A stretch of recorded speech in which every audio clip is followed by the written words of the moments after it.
have students who are always blurting out and you've tried everything from blurt beans, take away points, take away recess, and none of it's working. Here's exactly what to do instead. Hi, my name's Helena, a coach for new and first year teachers, and welcome to the Classroom Calm Now Challenge, where over the course of 30 days, I'm going to show you how to automate your classroom. I'll never forget one year in particular where I had one student who had a really hard time with blurting in class. It got to the point where the entire class would groan every time the student shared an answer because they were so tired of the student blurting out. Here are 3 strategies I used. Step number 1, shout out 3. Whenever the student would blurt out, I would point out 3 students who were following expectations and I would call on them.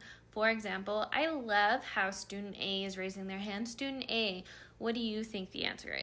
I love how student B is quietly sitting with their hand raised, showing me they have an answer and they want to contribute. Notice oftentimes I would ignore whatever answer the student blurted out would say, and I would call on the student who was following on the expectations instead. Step number 2, sideline conversation. I noticed that shouting out 3 students wasn't really working and the student wasn't getting the hint. I pulled them for a sideline conversation. During this conversation, I mentioned what I noticed was going on, that they're blurting in class. Step number 2, I asked them why that was.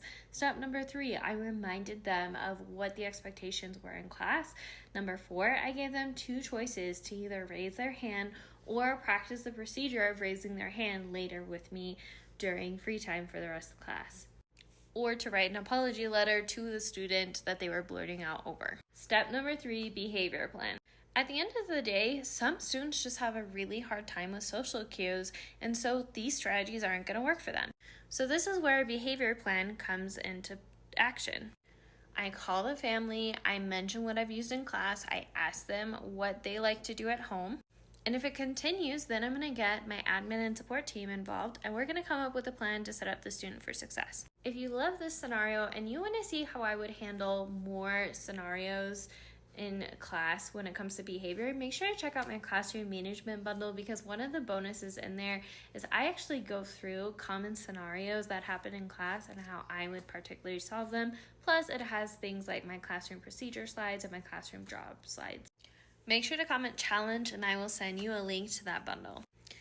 And if you want more free tips, make sure to comment master and I will send you my free classroom management guide. Make sure to follow for part 24 because tomorrow I'm going to show you how do you handle sideline conversations without taking away recess.